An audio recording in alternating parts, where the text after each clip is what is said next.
Ny Gadineto Mahajanga nivadiny filoham-pirenena mialy Rajoelina.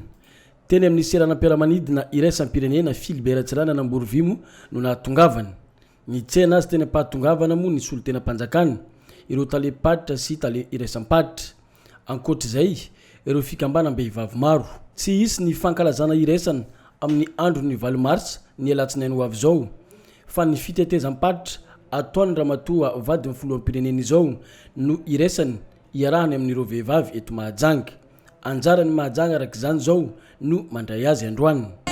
Faly miarabantsika vehivavy eto Mahajanga. Faly dia faly tokoa ny tenako mifankahita aminareo androany, tonga miaraka mankalaza aminareo sahady ny andro iraisam-pirenena ho an'ny vehivavy.